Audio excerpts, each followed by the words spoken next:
So it seems like a good time to take a break from our Greek theater. You've been reading Antigone, you've been watching videos, you've been taking stock of what the Greek theater means, what it means to the city of Athens. And we're about to change to a new topic. We're going to move on to Rome.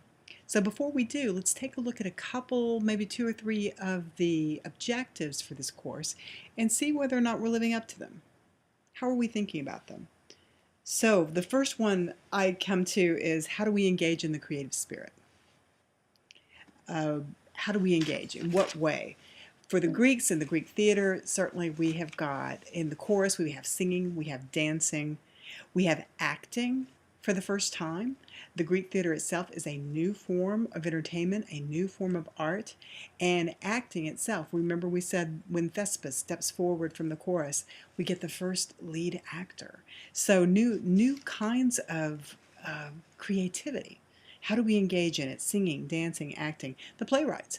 Playwrights must create a new medium, a new way of telling stories, right? Instead of just sitting and telling a story in a very dramatic, creative way, we're doing it with several different people and we're writing dialogue, right? So this is a very new setting for storytelling. So how do we engage in the creative spirit? Here we're thinking singing, dancing, acting, writing, storytelling in a new venue. Where does the creative spirit, or where does human creativity come from? Oh, that's a tough one, right? Where does it come from? And I think of several things. I think of a shared language, number one. So if you need some medium in which to be creative. And for the theater, language certainly is very important. And not only important for the playwright and the actors who will speak the language, but also for the audience to be able to hear it. So having a shared language in some fashion, right, is important. Some common understandings about our culture, in particular with Antigone, some common understanding of what is right and what is wrong. Right? We have this understanding about what is expected of burial, why we need to follow the God's rules, follow the community's understanding, the community's rules with regard to burial. But we also have this added complexity with regard to right and wrong for what's right for a city, especially a city that's coming out of civil war, a city where one young man whose father once led the city is now attacking it, and that just seems wrong.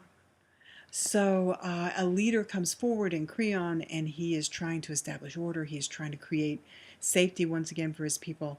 And so he understands the difference between right and wrong, and he's trying to set an example by denying this man burial. He's trying to set an example for the whole community. So again, where does creativity come from? Where does human creativity come from? This is an extraordinarily creative play, certainly based on some common myths that people know something about, but the playwright has taken them in a new direction, using common language and common understanding of right and wrong, but also some understanding of how complex things can get when you live in a community.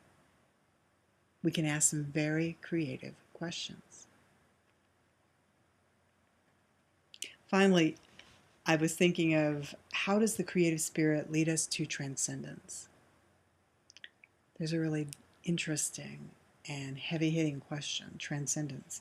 Transcendence, you may know, just in the basic definition, is the idea of going beyond the ordinary, going beyond what is possible.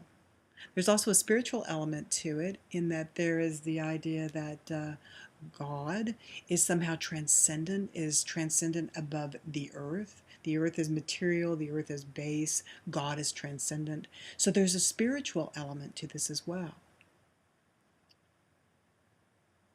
So transcendence. How does the creative spirit lead us to transcendence? Well, I would suggest with the Greek theater that you have some interesting things happening in that regard, right? You've got an original art form, brand new. You're using music, storytelling, acting, dancing, masks, props, costumes, scenery to try to get the audience to come with you, to follow, to listen, to engage. They have to suspend reality. They have to be willing to transcend the ordinary, to transcend what is possible, and entertain the idea that there's something impossible to achieve here. Namely, we're going to transport ourselves to Thebes in the days of Antigone, in the days of this great civil war. We're going to actually make ourselves come to some understanding about some universal truths. We're going to wrestle with some universal truths once we get there. Truths about ourselves, truths about our relationships to one another, truths about our relationships to the greater community and the city. We talked earlier about how when the actors on the stage and the scenery and the props and the settings and the chorus can pull that audience in, can make them come in, to suspend reality, to actually engage intellectually, emotionally with what's going on the stage, only then can you create meaning, transcendence, having an emotional experience, going beyond the ordinary. And in this case, I would suggest trying to understand some universal truths that go beyond who we are in the here and now. So the Greek theater, helping us to achieve some of these goals, some of these objectives for our Newman Studies program course, The Creative Spirit.